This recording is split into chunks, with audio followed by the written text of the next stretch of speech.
घर ले गया हूँ, लेकिन फिर भी बहुत सारे बुक्स हैं यहाँ पे हम रखे हैं। जिंदगी में हार बहुत जरूरी होता है अगर आप महान बनना है तो। उसके बाद आप देखिए कि कुछ बुक्स रखे हैं रोज आर्ट के वजह से और बार बार 70-80 टेस्ट सीरीज लिखने के वजह से रोजगारी का जो दंश था 2015 से जो झेल रहे थे और आसपास के ताने जो सुन रहे थे, चीना छलनी हो गया था। अपना सार इसको एक बार मत पढ़िए, उसको 10 बार पढ़िए, 15 बार पढ़िए, 20 बार पढ़िए। देखना स्टार्ट किए हैं और सपना देखने में कभी कंजूसी मत करिए। सपना देखिए और संघर्ष में पढ़ते रहिए, अपने आप को तपाइए। जब तक तपाएंगे नहीं तब तक कुंदन बनेंगे नहीं। Hello everyone, welcome to student. दोस्तों अभी हमारे साथ है नित्यम कुमार गौरव सर, जिनका 92 रैंक के साथ 65th बीपीएससी में सिलेक्शन हुआ है। तो आज हम सर के स्ट्रगल की जर्नी जानेंगे। सर मुखर्जी नगर में रहकर प्रिपरेशन करते थे, तो सर का रूम टूर भी कराएंगे, कौन कौन सी बुक्स पढ़नी चाहिए और जो भी तमाम प्रकार के क्वेश्चंस होते हैं कि सर की क्या स्ट्रैटेजी रही,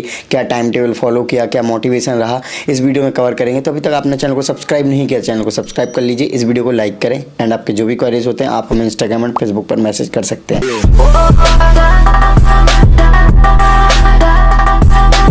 हाँ, चलिए हम आज आपको अपने रूम के बारे में बताते हैं। ये है, यहाँ से हम स्टार्ट करते हैं। ये विवेकानंद जी हैं, आप जानते ही हैं।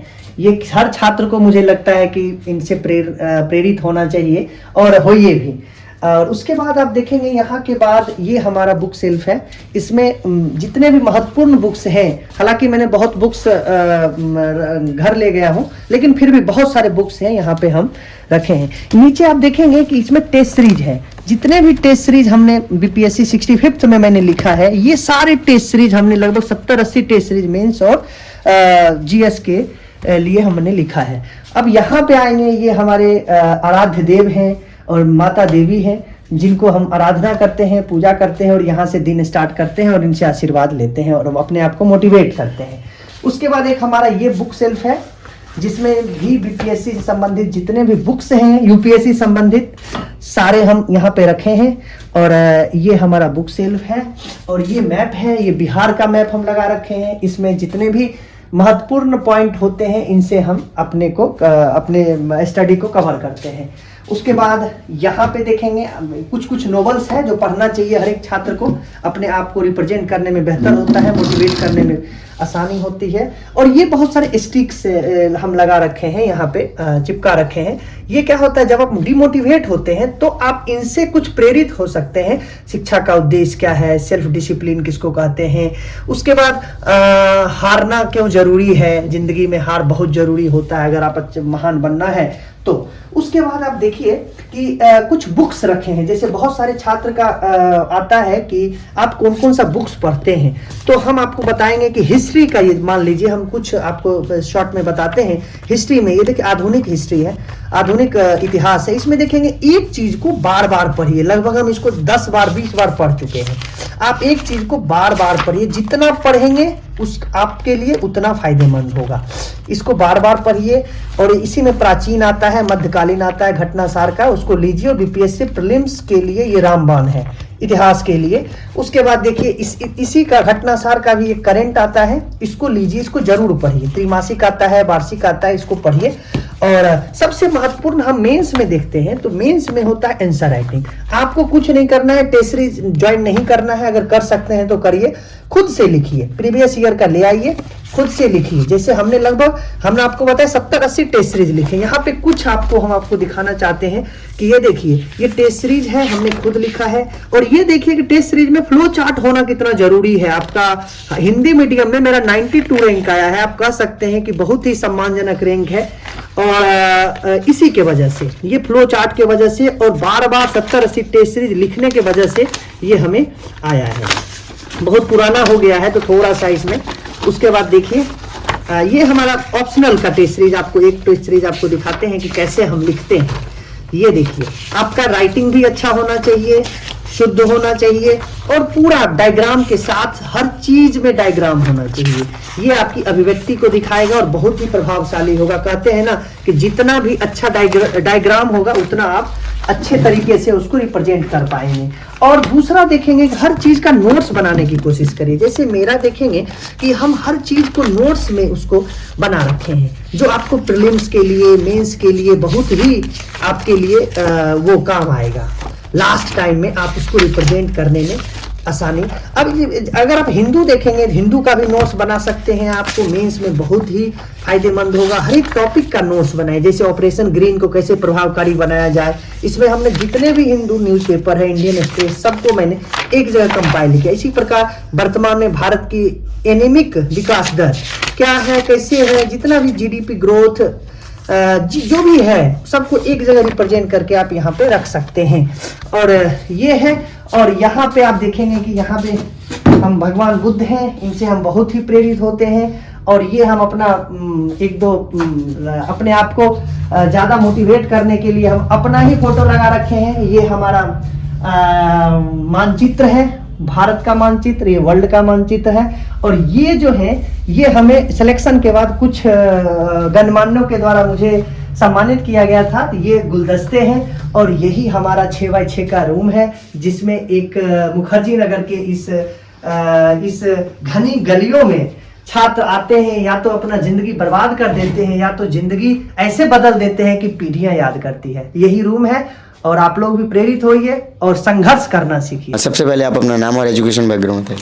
मेरा नाम नित्यम कुमार गौरव है और मैं समस्तीपुर बिहार का रहने वाला हूँ। और मैंने बीएससी किया है फिजिक्स केमिस्ट्री मैथ्स, और एमए में किया हूँ पॉलिटिकल साइंस से। वर्तमान में मैं दिल्ली विश्वविद्यालय से एलएलबी कर रहा हूँ। मैं द्वितीय वर्ष का छात्र हूँ और अभी आप जानते ही हैं कि 65 बीपीएससी में 92 रैंक मुझे मिली है, और जिला शिक्षा पदाधिकारी डिस्ट्रिक्ट एजुकेशन ऑफिसर के रूप में हम चयन किए गए हैं। ओके, सो कब आपको मोटिवेशन मिला कि आपको सिविल सर्विसेज की तैयारी करनी चाहिए? मोटिवेशन का देखें तो वो बचपन से ही मिला है, क्योंकि पिताजी का ये मानना था कि आप 10,000 20,000 की नौकरी मत करो। अगर आपको नौकरी करना है तो शिक्षा अगर सम्मान से जुड़ जाए, ये सम्मान समाज में, हम लोग मिडिल क्लास के छात्र हैं तो सम्मान का मतलब तो बहुत कुछ होता है, लेकिन हमारे लिए था कि एक ब्यूरोक्रेट अगर बन जाए, अगर एक लोक सेवक बन जाए, लोक सेवक बन के समाज के लिए हम कुछ कर सकें।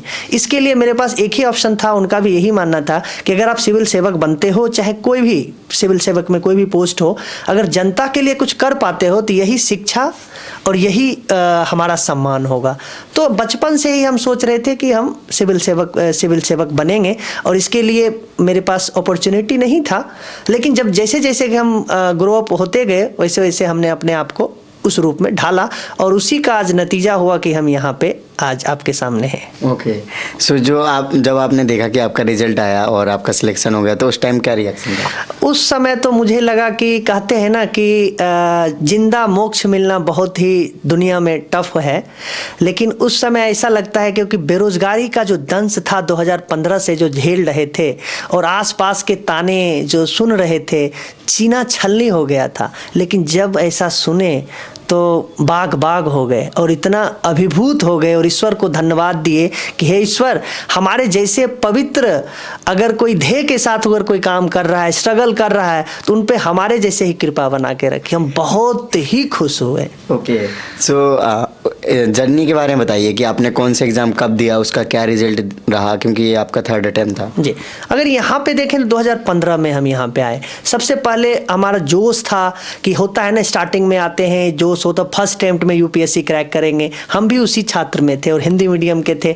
हालांकि अभी देखेंगे तो 200 में एक भी छात्र हिंदी मीडियम का नहीं दिख रहा है, लेकिन फिर भी स्टार्टिंग का जोश होता है। 2015 में आए, कोचिंग किए, और कोई बताने वाला नहीं था। सबसे बड़ी समस्या उस समय का था ना, अभी डिजिटल क्रांति का दौर है। आप लोगों के माध्यम से दूर दूर तक के जितने भी छात्र हैं वो समझते हैं कि यूपीएससी है क्या, लोक सेवक है क्या, यूपीएससी में क्या पढ़ना है। उस समय कोई भी ऐसा नहीं था, और पूछते थे तो बोलते थे तुमसे हो पाएगा, तुमसे नहीं होगा, तुम कर ही नहीं पाओगे, तुम रेलवे करो। तो अपनी महत्वाकांक्षा को दबाए रख करके हमने यहाँ पे आया। यहाँ पे कंटिन्यू हम यूपीएससी का अटेम्प्ट दिए, नहीं हो पाया, फाइनल सिलेक्शन नहीं हो पाया। उसके बाद एक फैमिली का प्रेशर था, और एक मिडिल क्लास के छात्र हैं तो एक प्रकार का मनोवैज्ञानिक दबाव भी होता है कि जल्दी अपने पैर पे खड़ा हो जाए। उसके बाद बीपीएससी दिए। बीपीएससी में पिछले बार 64th में देखेंगे कि 1 मार्क से हम फेल हो गए थे, मेंस नहीं हो पाया था। और उसके बाद 65th में कंटिन्यू अपनी गलतियों को, बहुत सारे छात्र हमें बोले, दोस्त बोले कि आयोग में धांधली होता है, ये होता है, लेकिन हमने उस नेगेटिविटी पे हमने काम नहीं किया, हमने पॉजिटिविटी, मतलब हमने क्या गलती किया अपने एग्जाम में। क्योंकि एक तो हिंदी मीडियम के हैं, जो भी माहौल है, मैं समझता हूँ कि हिंदी मीडियम के साथ थोड़ा सा गलत बर्ताव किया जाता है, लेकिन फिर भी हमने उसको अपने आप को शार्प किया। शार्प करते जैसे कि हम आपको दिखाए कि लगभग 70-80 टेस्ट सीरीज हमने लिखा है, लिखते लिखते 6 घंटा 7 घंटा 8 घंटा कंटिन्यू लिखे, उसके बाद 92 रैंक मिला है, जो मैं बहुत ही खुश हूँ।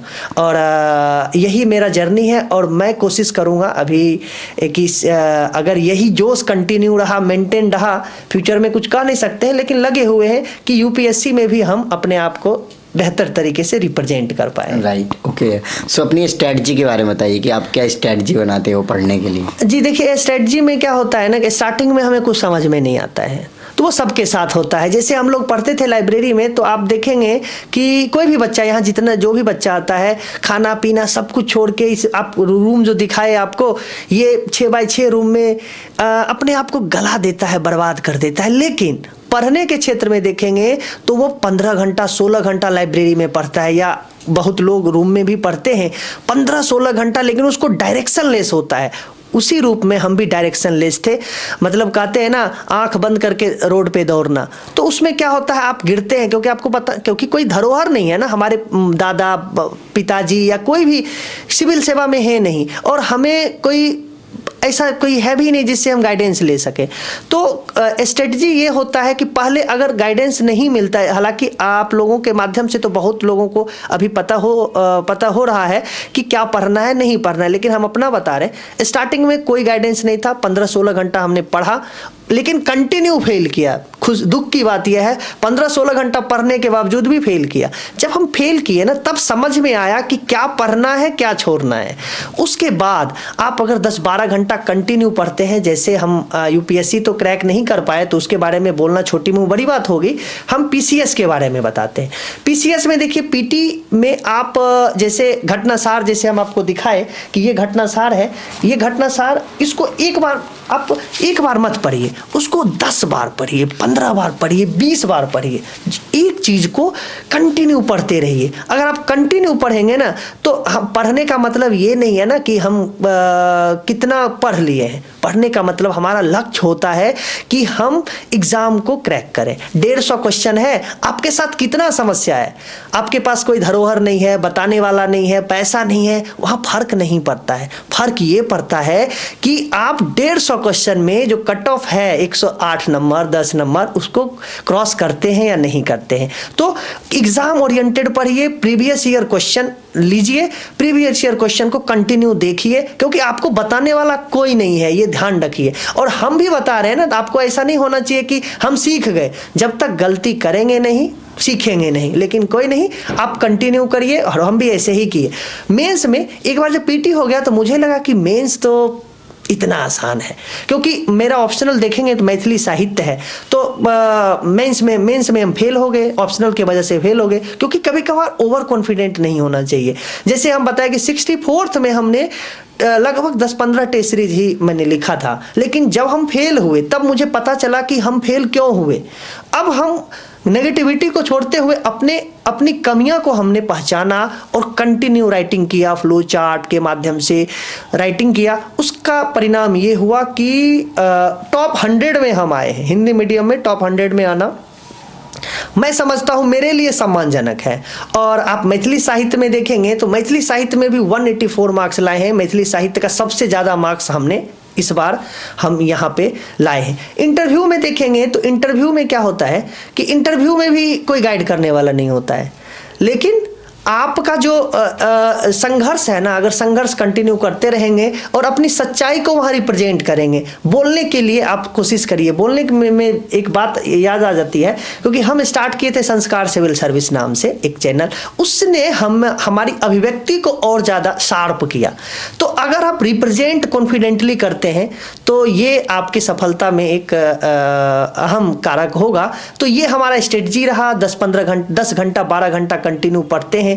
और हमारा, हालांकि हम कर नहीं पाए, लेकिन एक सुझाव है कि आप लोग जरूर करिए कि संडे को मस्ती जरूर करिए, जितना कर सकते हैं एक दिन, सप्ताह में एक दिन, और पढ़िए 10-12 घंटा जरूर। जी बिल्कुल। ओके, सो बात की जाए जैसे करंट अफेयर्स है तो उसको कैसे करते थे आप? देखिए, करंट अफेयर में एक पीटी होता है, एक मेंस होता है। करंट अफेयर में अगर कोई भी छात्र पीसीएस का, क्योंकि यूपीएससी हम क्वालिफाई नहीं किए हैं तो नहीं कर सकते हैं, पीसीएस के लिए अगर देखा जाए तो मेंस के लिए द हिंदू मैक्सिमम लोग पढ़ते हैं। हालांकि हिंदी मीडियम में कोई कंटेंट नहीं है तो राष्ट्रीय संस्करण दैनिक जागरण पढ़ते हैं, लेकिन मैं समझता हूँ हम भी कंटिन्यू 3 साल उसको फॉलो किए हैं, 4 साल फॉलो किए हैं, अभी भी करते हैं। लेकिन एग्जाम के लिए वो आपके एग्जाम के लिए उपयुक्त नहीं है। आपको अगर इनरिचमेंट अपने आप को करना है, इंग्लिश मीडियम से आपको कंपटीशन करना है, तो आपको द हिंदू पढ़ना पड़ेगा। आप मत पढ़िए, पूरा हिंदू मत पढ़िए। यूट्यूब पे बहुत सारे ऐसे चैनल हैं जो आप अपने आप को स्ट्रेंथन कर सकते हैं। द हिंदू जरूर पढ़िए। इससे क्या होगा, आपका न केवल करंट अफेयर बल्कि संपूर्ण व्यक्तित्व का निर्माण होगा। जो भी ऑप्शनल लिखते हैं या फिर जीएस लिखते हैं उसमें आपको लगेगा कि इसमें वेटेज है। दूसरा, आप देखेंगे कि बहुत सारे लोग पीसीएस में कहते हैं कि योजना कुरुक्षेत्र मत पढ़िए। मैं समझता हूं कि आपको पढ़ना चाहिए योजना कुरुक्षेत्र। आपको यहां तक कि कुछ नॉवेल्स अगर हिंदी में अगर अवेलेबल है, इंग्लिश मीडियम के बारे में तो उनके पास तो आदत हो जाती है नॉवेल पढ़ने का।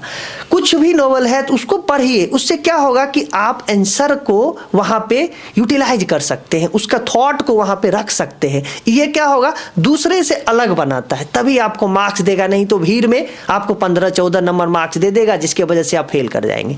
आप करंट अफेयर को इस रूप में, पीटी के बारे में हम बताते हैं। पीटी के लिए हम घटनासार यूज करते थे। जैसे ये घटनासार है, उसके बाद एक ई दृष्टि होता है, ई दृष्टि हम यूज करते थे और उसी को 10 बार कंटिन्यू पढ़ते हैं, क्योंकि ये ऑब्जेक्टिव टाइप का होता है। इसमें आप उतना ब्रॉड लेवल में पढ़ना ठीक नहीं है।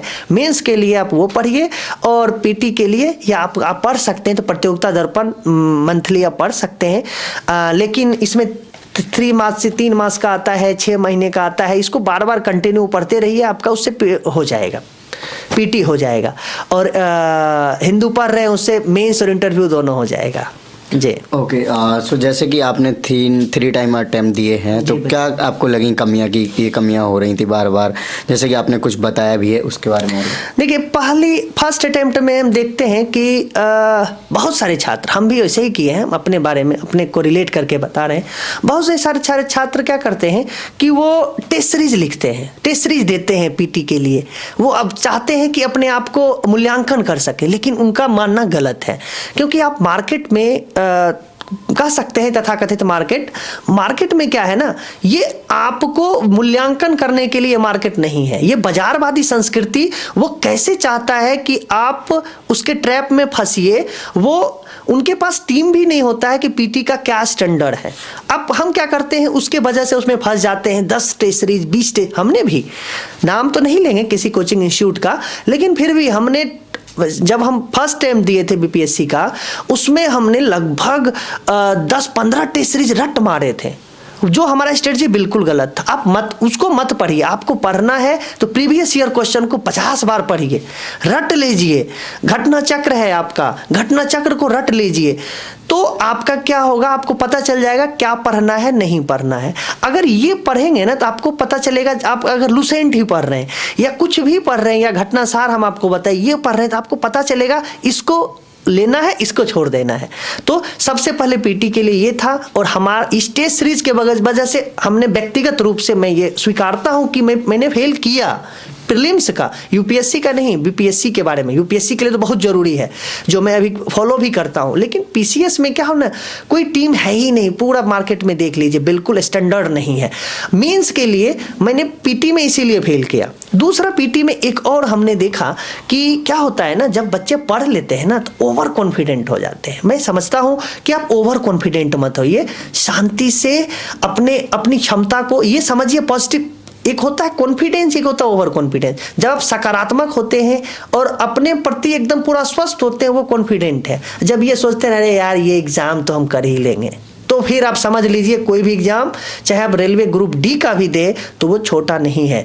यहाँ पे गला काट प्रतिस्पर्धा है, यहाँ पे इतना प्रतिस्पर्धा है ना। और आप जो एक मिडिल क्लास के जो छात्र हैं ना, कहीं ठहरते नहीं है सरकारी स्कूल के पढ़ने वाले, आप ओवर कॉन्फिडेंट तो रहिए ही मत, मुझे ये लगता है। एक तो ये है, जब मेंस में जब इन गलतियों को मैंने सुधारा तो हमारा प्रीलिम्स हो गया। अब मेंस में गए, मेंस में भी हम ओवर कॉन्फिडेंट थे, क्योंकि मैथिली ऑप्शनल, मैथिली में क्या होता है ना, छात्र को लगता है यार ये तो हम ऐसे कर लेंगे, लेकिन ऐसा नहीं है, क्योंकि आयोग का जो सिलेबस है ना वो उसका एक स्टैंडर्ड है, उसके लिए आपको उतना पढ़ना पड़ेगा। अगर आप लिटरेचर लेते हैं तो लिटरेचर का एक पैमाना होता है, उस लेवल का आपका स्टैंडर्ड होता है, उसमें अगर आप नहीं फिट होते हैं तो फेल हो जाएंगे। और टेस्ट सीरीज नहीं लिखे, टेस्ट सीरीज भी बहुत सारे यहाँ पे देखते हैं कि टेस्ट सीरीज हमने 64th में भी लिखा था, ऐसा नहीं, टेस्ट सीरीज ज्वाइन भी किया था, और उस टेस्ट सीरीज के वजह से क्या मूल्यांकन हमारा नहीं हो पाया। मूल्यांकन में क्या है कि 200 मार्क्स मिलते थे, लेकिन देखेंगे कि हम मैक्सिमम मार्क्स 150 आते हैं। तो मूल्यांकन खुद करिए, जब तक आप खुद मूल्यांकन नहीं करेंगे अपने आप को, टेस्ट सीरीज काम नहीं देगा। तो ये सब हमारी गलतियां थी। तीसरे में सबको हमने संवारा और ईश्वर की कृपा से हम आज 92 रैंक हासिल किए हैं और डिस्ट्रिक्ट एजुकेशन ऑफिसर के रूप में हमारा एक नियुक्त मतलब चयनित हुआ है। जो 67th BPSC देना चाह रहे हैं अभी, तो उनको आप क्या मैसेज देना चाहोगे, अभी वो क्या करें प्रिपरेशन? अभी हाँ सही, ये क्वेश्चन तो बहुत ही महत्वपूर्ण है कि अप्रैल में शायद 67 BPSC होगा। तो मैं यही समझता हूँ कि अभी तो समय है आपके पास, तो आप कम से कम सिर्फ प्रीलिम्स पे मत फोकस रहिए। कम से कम 6 से 7 लाख बच्चे यहाँ पे हैं, और उसके लिए सबसे पहले आप आंसर राइटिंग अभी से स्टार्ट करिए। द हिंदू जरूर पढ़िए, कम से कम 1 महीना पहले, एग्जाम से 1 महीना पहले तक द हिंदू जरूर फॉलो करिए। द हिंदू, इंडियन एक्सप्रेस, अगर आप नहीं पढ़ पा रहे हैं तो कोई यूट्यूब चैनल को ज्वाइन करिए, वहां से पढ़िए। और उसके बाद आप आंसर राइटिंग जरूर करिए। ये मेंस के लिए हुआ, अभी 5 घंटा आप मेंस के लिए काम करिए। उसके बाद 4-5 घंटा जो बचा उसमें जैसे हिस्ट्री, बेसिक चीज हिस्ट्री है, हिस्ट्री में देखेंगे 20 से 25 क्वेश्चन आता है। जनरल साइंस है, उसमें देखेंगे 25 क्वेश्चन आता है। तो जो मतलब मोस्ट इंपोर्टेंट वेटेज ज्यादा है उस पर ज्यादा फोकस करिए और उसको बार बार पढ़िए। प्रीवियस ईयर क्वेश्चन लीजिए और एक ही चीज को बार बार पढ़िए। आप देखेंगे ना कि अगर लुसेंट भी अच्छे से पढ़ लिया जाए, मतलब एक स्टैंडर्ड तरीके से, सॉरी, तो आप बेहतर तरीके से आप 108-110 मार्क्स ला सकते हैं प्रीलिम्स के लिए। और इंटरव्यू के लिए बताते हैं कि कोई ज़्यादा टेंशन लेने की बात नहीं है, आजकल इतना प्लेटफॉर्म हो गया है। लेकिन फिर भी अपने आप को स्ट्रेंथन करिए। ये सब द हिंदू और मेंस पे पूरा स्ट्रेंथन होगा ना, तो आपको थोड़ा सा दिशा मिलेगा, उस दिशा के माध्यम से आप अपने आप को रिप्रेजेंट कर सकते हैं। ऐसा कोई विशेष बात नहीं है। तो अभी पीटी के लिए लगे रहिए और मेंस दोनों पैरेलल रूप से आगे बढ़ाइए। और कोई एक करंट अफेयर लीजिए, कोई भी जो आपको अच्छा लग रहा है, ये नहीं जो हम घटनासार बोल रहे हैं तो घटनासार ही लीजिए, लेकिन कोई भी करंट अफेयर लीजिए और जो जिसमें ज़्यादा वेटेज है उसको कंटिन्यू पढ़ते 2-3 घंटा, 5 घंटा ये पढ़िए, 5 घंटा मेंस पढ़िए और 1-2 घंटा आप द हिंदू ये सब पढ़िए, आपका हो जाएगा, डरने की बात नहीं है। ओके, सो सर जैसे आंसर राइटिंग आप जब करते हो तो नोट्स बनाने का कैसे ट्राई करते हो? नोट्स में क्या होता है कि देखिए आंसर राइटिंग में बहुत लोग बोलते हैं जैसे कि बुलेट पॉइंट में लिखिए, नोट्स बनाइए। मैं नहीं मानता हूँ, क्योंकि देखिए कि जब तक आपके अंदर कंटेंट नहीं होगा तब तक वहाँ रिप्रेजेंट नहीं कर पाएंगे। बुलेट पॉइंट में वो रिप्रेजेंट कर सकते हैं जैसे कोई इंजीनियरिंग बैकग्राउंड होता है, या फिर अच्छे यूनिवर्सिटी से पढ़े होते हैं, उनमें एक बैकग्राउंड होता है पहले से, क्योंकि वो क्या करते हैं, बस वो इंडिकेशन उनको मिलता है, वो रिप्रेजेंट कर देते हैं। हमारे अंदर क्या होता है, जो हम लोग जो हैं, जो मतलब सरकारी स्कूल से पढ़े हैं या जिनका बैकग्राउंड कोई इस टाइप का नहीं है, उनके अंदर कंटेंट भी नहीं होता है। लिखने के लिए आपको शब्द चाहिए, उसके लिए देखिए बुलेट पॉइंट भी लिखिए और कुछ जो इफेक्टिव सेंटेंस है, जो आंसर को ज़्यादा इंप्रेसिव बनाएगा, उसको आप लिखिए और और उसको कलम पे उतारने की कोशिश करिए। अर्थात आप ये कह सकते हैं कि अगर हम पॉलिटी का कुछ चीज़ लिखते हैं, जैसे एक शब्द होता है संवैधानिक नैतिकता, अगर हम ये सिर्फ बोलते हैं और बार बार लिखते हैं ना, तो वो पॉइंट वहाँ पे आएगा तो एग्जामिनर होगा ये नया पॉइंट है, ये सारे छात्र यूज नहीं करेंगे। तो जैसे सहकारी संघवाद, प्रतिस्पर्धी संघवाद, तो ये क्या करता है, उनको लगता है कि दूसरे से अलग बनाता है। तो ये सब आप स्ट्रेटजी अगर आप अपनाएंगे तो बहुत ही इंप्रेसिव आपका आंसर होगा। थोड़ा फ्लो चार्ट बनाइए, ये सब करके आपका मतलब अच्छा, मतलब एक टॉप 100 या टॉप 50 में आप आ सकते हैं, कोई विशेष बात नहीं है। ओके, सो दिल्ली के आप मुखर्जी नगर में रहकर प्रिपरेशन करते रहे, तो कितना हेल्पफुल रहा यहाँ का एनवायरनमेंट, या फिर बिहार पीसीएस के लिए पटना बेस्ट रहेगा? देखिए, आजकल क्या है, डिजिटल क्रांति का ये युग है और इसके माध्यम से क्या होता है, जैसे आप लोग का जो चैनल है या इस टाइप के जितने भी चैनल प्लेटफॉर्म है, वो क्या करता है ना कि दूर दराज तक ये बताता है कि क्या पढ़ना है, नहीं पढ़ना है, गाइडेंस प्रॉपर दे देता है। तो आप गांव में रह के भी आप कर सकते हैं, लेकिन ये कहते हैं ना कि घर वाले कहते हैं कि घर पे बैठ के पढ़ो या सारे फैसिलिटी है, तो मैं समझता हूँ कि ये खोखली बातें। हाँ, पढ़ सकते हैं, आपका ज़माना था वो अलग है, लेकिन क्या है ना कि मुझे लगता है कि इतना फैसिलिटी होने के बावजूद भी अगर आपको सफल होना है तो आपको त्याग करना बहुत ज़रूरी होगा। आपको सन्यासी बनना ही पड़ेगा। घर से, दोस्तों से, सगे संबंधियों से आपको एक बार टूटना पड़ेगा। जिस दिन आप वो टूट जाएंगे ना, माया मोह खत्म हो जाएगा ना, तब आपका फोकस स्टडी पे आएगा, प्रॉपर स्टडी पे आएगा। क्योंकि आसान है कहना कि 15 घंटा पढ़ते हैं, 14 घंटा पढ़ते हैं। बैठ के देखिए, 14 घंटा पढ़ के देखिए, 5 घंटा पढ़ के देखिए। फोकस करके पढ़ना बहुत ही टफ है। ये 14-15 घंटा तभी पढ़ पाएंगे जब ये बंधनों से मुक्ति आपको मिलेगी। सबको छोड़ दीजिए, कोई फर्क नहीं पड़ता है। तो मुझे लगता है कि अगर आप दिल्ली में रहते हैं वो भी ठीक है, और पीसीएस के लिए तो पटना में भी रह सकते हैं, दिल्ली में पढ़ सकते हैं, कहीं भी पढ़ सकते हैं, कोई दिक्कत नहीं। लेकिन मैं समझता हूँ कि जो मैं फेस कर रहा हूँ उसको अकॉर्डिंग अगर देखा जाए तो घर पे रह के पढ़ना ठीक नहीं है, क्योंकि बहुत सारी समस्याएं आती है, आसपास के लोग, आसपास के दोस्त, और समाज में, मिडिल क्लास के समाज में इतनी समस्याएं होती है कि आप फोकस ही नहीं कर पाएंगे। और यहाँ पे ये है कि आपको फोकस करना ही पड़ेगा, नहीं तो आपको सरपास करके कोई दूसरा आएगा। आप पढ़ते पीटी में देते रह जाइए, फाइनल होगा ही नहीं, या अच्छा रैंक नहीं आएगा। तो कहीं भी रह के पढ़ सकते हैं, लेकिन थोड़ा ये सब ध्यान रखना जरूरी है। ओके, सो लास्ट में कोई मैसेज सर नए स्टूडेंट्स के लिए? नए स्टूडेंट के लिए यही मैसेज है कि देखिए, पढ़ना पड़ेगा और फेल होने से डरिए मत। क्योंकि जितना लोग भी महान बने हैं ना, वो एक बार हारे जरूर हैं। वो उपेक्षा जिसको बोलते हैं, जो मजाक बोलते हैं, मजाक का शिकार जरूर हुए हैं। भगवान कृष्ण से लेके जितने भी हुए हैं, महान तभी बने हैं जब वो उपेक्षित हुए हैं। आप उपेक्षित होइए, फेल होइए, लेकिन संघर्ष में जीना सीखिए, संघर्ष से भागिए मत। कितना भी विकट परिस्थिति है, हमारे साथ भी, हमारे पास अगर हम अपना यहाँ पे संघर्ष गिनाना स्टार्ट कर दें तो रोने लगेंगे आप। मैं संघर्ष के लिए यहाँ पे नहीं बता रहा हूँ, संवेदना व्यक्त करने, मतलब आपसे बटोरने के लिए कुछ नहीं बोल रहा हूँ। हम ये बोल रहे हैं कि अगर दूर दराज या गांव के लोग, अगर आप सपना देखना स्टार्ट किए हैं, और सपना देखने में कभी कंजूसी मत करिए, सपना देखिए और संघर्ष में पढ़ते रहिए, अपने आप को तपाइए। जब तक तपाएंगे नहीं तब तक कुंदन बनेंगे नहीं, क्योंकि आपको खोने के लिए कुछ भी नहीं है, पाने के लिए पूरा संसार है। संघर्ष करिए, कंटिन्यू मेहनत करिए। गाइडेंस तो आपको इस ऐसे प्लेटफॉर्म से आपको मिलता ही रहेगा। हम लोग भी अपने चैनल के माध्यम से, संस्कार सिविल सर्विस है, हम लोग कोशिश करेंगे दूर दूर तक ये किया जाए, लेकिन मेहनत आपको करना पड़ेगा।